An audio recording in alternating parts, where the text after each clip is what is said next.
Hello everyone, welcome back to another episode. Today we're going to be doing a kinematics problem with physics, and there's someone throwing off a rock off this building which is 15 meters tall at a speed of 30 meters per second at 33 degrees above the horizontal. And we would like to find the maximum height that the rock gets above the ground, this distance x that the rock is going to travel, and then finally the magnitude of the impact velocity here, Vf. So let's do that. So I went ahead and set up our tables for our kinematics just so we can write down what we know. We know that the initial y position right here is 15 meters. We don't know the final. That's going to be our y max as labeled here. We don't know that. Our initial velocity in the y direction, well, let's draw a quick little picture. If here is our velocity vector of 30 meters per second, and here is the x component of our velocity vector, and here is the y component of our velocity vector, those make a right angle, and here is our 33 degrees, we know that Vy naught is equal to 30 sine 33 degrees. By the same logic, we know that the initial velocity in the x direction is going to be 30 cosine 33 degrees, of course, meters per second and meters per second. Okay, so that's that. We're going to go over here. 30 sine 33 degrees, meters per second.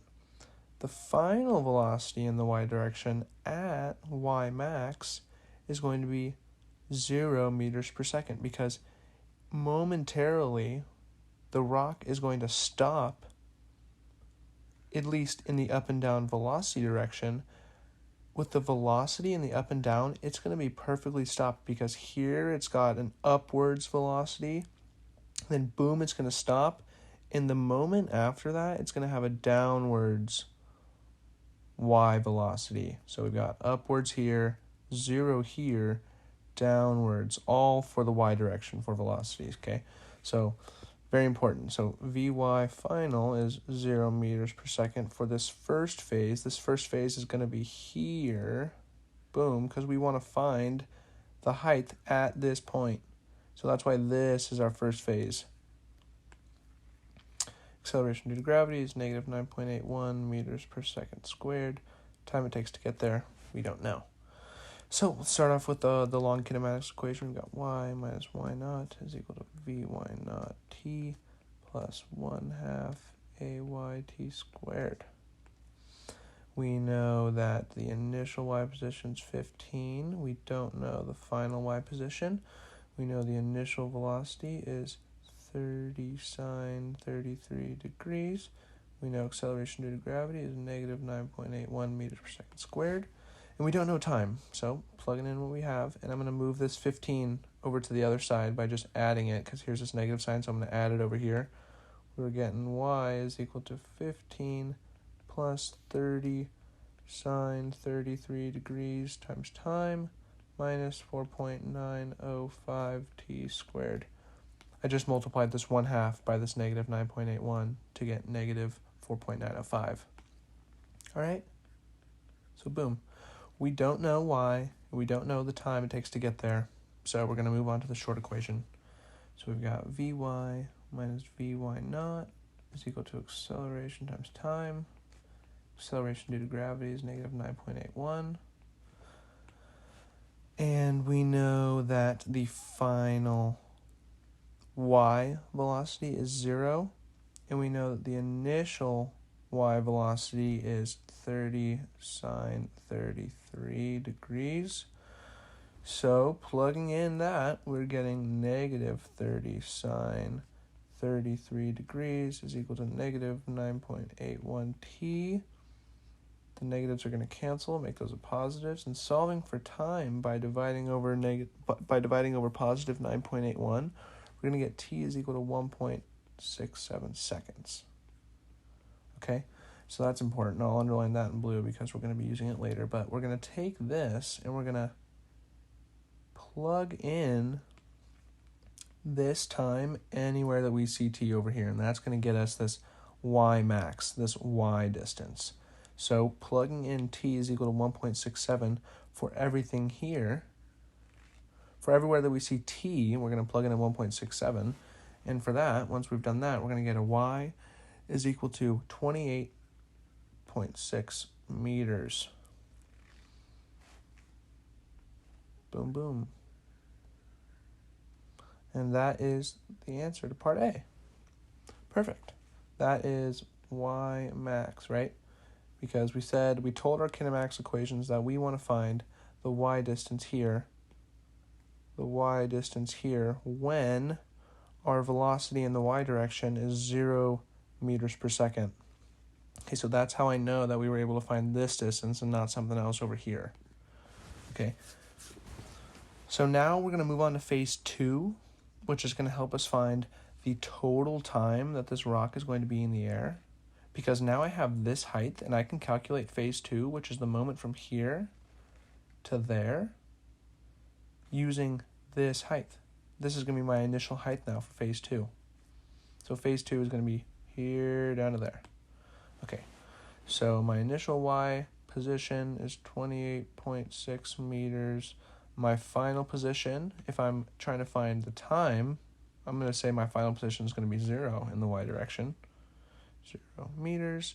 My initial velocity in the y direction is still at this moment, so my initial velocity in the y direction is 0 because my object is stopped. My final velocity, we're going to be finding, we don't know it. Acceleration due to gravity is always negative 9.81 meters per second squared. Time it takes to get there, we don't know. Okay, so same thing. We're going to do the long equation. Y minus y naught is equal to vy naught t plus 1/2 ay t squared. We know y naught is 28.6. We know y final is 0. We know vy naught is 0. We know acceleration due to gravity is negative 9.81. So we're getting negative 28.6 is equal to negative 4.905 t squared. These negatives are going to turn to positives because they cancel. And by dividing over positive 4.905 over here and taking the square root of that answer, we can solve for t. And we're going to get t is equal to 2.41 seconds. Boom. Once again, helpful. Okay, so now let's move on to our short equation in the y direction. We got vy minus vy naught is equal to ay times time, which is equal to negative 9.81 t. All right, and if you notice, we can take this t and plug that in right there. So we're going to be multiplying negative 9.81 times 2.41 seconds. But let's plug in what we know for our velocities. We know that our initial velocity is 0, and we are trying to find vy, our final velocity. So we get vy is equal to negative 9.81 times 2.41 seconds, which is going to give us a final velocity, a final impact velocity in the y direction of negative 23.64 meters per second. Okay, that's going to be helpful for us finding the magnitude of the impact velocity later. I think that's part C.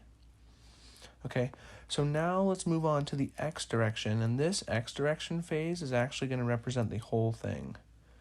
And sort of the reason that we can do this, you've noticed that the y direction, we tend to have to split it up into 2 different phases when it has this type of thing where it's going to be stopping at a certain point. It's different for the x direction because we know that the acceleration in the x direction is 0. And so whatever velocity that I start with in the x direction, this 30 cosine 33, I'm going to end up with that same exact velocity here because our acceleration is 0. Take a look at our short equation. We've got velocity minus initial velocity is equal to acceleration. If acceleration in the x direction is equal to 0, then that means that vy has to equal the initial velocity, or if we relate this to the x direction, we know that Vx has to equal the initial velocity in the x direction. Okay, so just a side note, but anyways, this phase is going to represent the whole thing. So we're going to say x naught is 0 meters because that's on the far left. We're going to solve for the final distance x. Vx naught, or our initial velocity in the x direction, is 30 cosine 33 degrees meters per second. Put that. Our acceleration in the x direction has to be 0 meters per second squared. The time it takes to get there, we don't know. Alrighty. So let's do the long equation. X minus x naught is equal to Vx naught t plus 1/2 axt squared.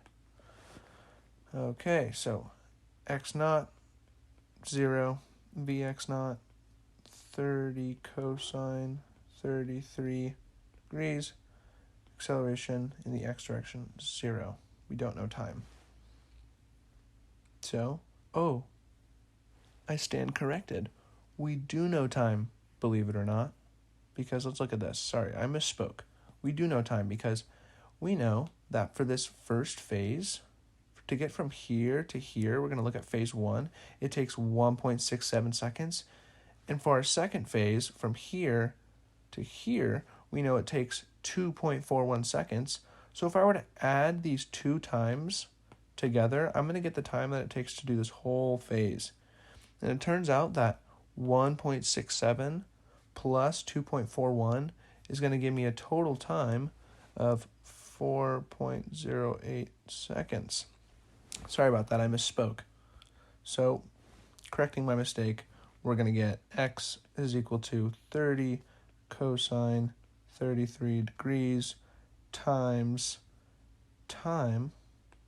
Time is the time from phase 1 plus the time from phase 2, which is 4.08 seconds. So that's going to give us a final x distance of 102.7 meters. There is the answer to part B. Okay, because here's that distance x. That's what we just solved for. Okay, so now let's find the last thing, part C, the impact velocity. So we know that, let's write down what we know. We know that the final velocity in the x direction is 30 cosine 33 degrees meters per second. We know that the final velocity in the y direction at impact is negative 23.64.